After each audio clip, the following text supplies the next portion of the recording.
BPSC आयोग के द्वारा बिहार में होने वाली प्राथमिक स्तर की शिक्षक भर्ती, जिसके लिए पदों की संख्या लगभग 80,000 के आसपास है।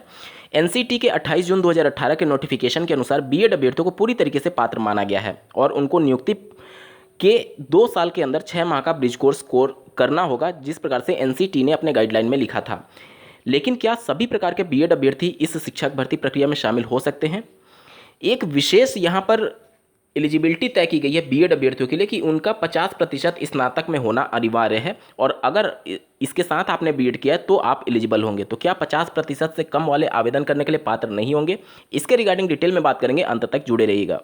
नमस्कार दोस्तों, मेरा नाम है नीरज और आप देख रहे हैं कैरियर बिट यूट्यूब चैनल। अगर आप इस चैनल पर पहली बार विजिट कर रहे हैं तो इसको सब्सक्राइब करते हुए बेल आइकन को प्रेस करना ना भूलें।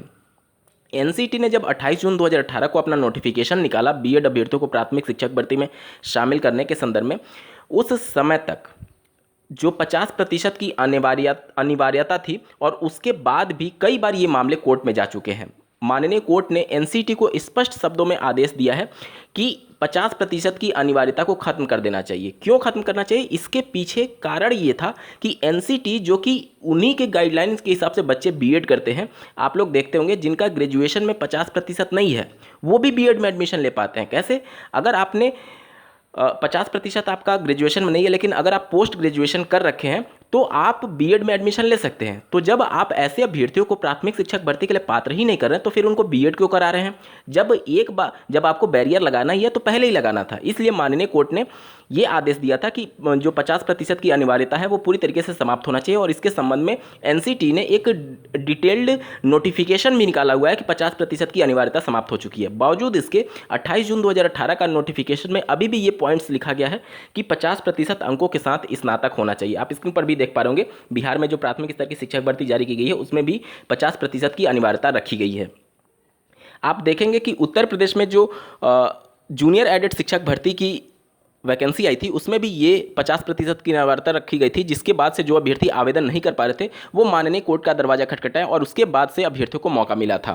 तो ये चीज़ें बार बार कोर्ट में क्यों जाती हैं? निश्चित तौर पर इसमें सीधे तौर पर एनसीटी की गलती है और आयोग की गलती है कि आयोग को भी पहले नोटिफिकेशन जारी करने से पहले जो रेगुलेटरी बॉडी है यानी कि एनसीटी, उनसे सलाह मशवरा करके जो पहले से माननीय कोर्ट के द्वारा आदेश दिए जा चुके हैं या फिर जो गाइडलाइन जारी की जा चुकी है, जिस गाइडलाइन के अंतर्गत जिनका 50% नहीं है वो भी बीएड करते हैं, तो निश्चित तौर पर इन सबको ध्यान में रखते हुए ये 50% की अनिवार्यता समाप्त होनी चाहिए। क्योंकि कई बार जब मामले कोर्ट में जाते हैं तो जाहिर सी बात है बच्चों पर आरोप लगाया जाता है कि बच्चे इस भर्ती को फंसाना चाहते हैं, जबकि सत्यता इसके ठीक उलट होती है। अगर रेगुलेटरी बॉडी सही से काम करे तो बच्चों को कोर्ट जाने की जरूरत ही नहीं पड़ेगी। यहाँ पर जब पहले ही इस प्रकार के मामले कोर्ट में जा चुके हैं जहाँ से केस निस्तारित हो चुका है कि 50% की अनिवार्यता खत्म होनी चाहिए, तो वो चीज़ें बार बार नोटिफिकेशन में क्यों डाली जाती हैं? क्यों बच्चों को परेशान किया जाता है और क्यों जानबूझ करके भर्तियों को कोर्ट के दहलीज पर ले जाया जाता है?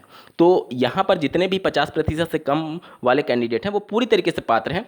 अगर कुछ होता है तो आप माननीय कोर्ट का दरवाजा खटखटा सकते हैं। इसके संबंध में पहले से ही कोर्ट ऑर्डर है और एनसीटी ने इसके संबंध में नोटिफिकेशन भी निकाला हुआ था। और अगर वाकई में 50% से कम कैंडिडेट अगर एलिजिबल नहीं है तो इसके भी संबंध में एनसीटी को स्पष्ट गाइडलाइन देना ये चाहिए कि प्राथमिक के लिए 50% की अनिवार्यता रहेगी और प्राथमिक से ऊपर उच्च प्राथमिक के लिए 50% की अनिवार्यता को खत्म किया गया है। तो कम से कम एक स्पष्ट गाइडलाइन होना चाहिए जिसमें एनसीटी पूरी तरीके से फेल्योर है इन चीज़ों को एक तरीके से डिफ्रेंशिएट करने के संदर्भ में। अगर एनसीटी को पता है, क्योंकि वहीं इसके संबंध में नोटिफिकेशन भी निकाल चुकी है कि 50% की अनिवार्यता खत्म हो चुकी है, तो कम से कम उसे ये क्लेरिफाई करना चाहिए कि जो अनिवार्यता खत्म की गई है क्या वो प्राइमरी से ऊपर वाले क्लासेज यानी अपर प्राइमरी के लिए खत्म की गई है या फिर पूरे सिस्टम के लिए खत्म की गई है। अगर पूरे सिस्टम के लिए खत्म की गई है तब तो प्राइमरी में भी नहीं होना चाहिए। फिर प्राइमरी स्तर के शिक्षक भर्ती और एनसीटी के 28 जून 2018 के नोटिफिकेशन में बार बार ये 50% की अनिवार्यता का जिक्र क्यों किया जाता है? निश्चित तौर पर इस पर क्लैरिफिकेशन एनसीटी को ही देना होगा। इस वीडियो को देखने के लिए आपका बहुत बहुत धन्यवाद। भगवान करे आपका दिन शुभ हो।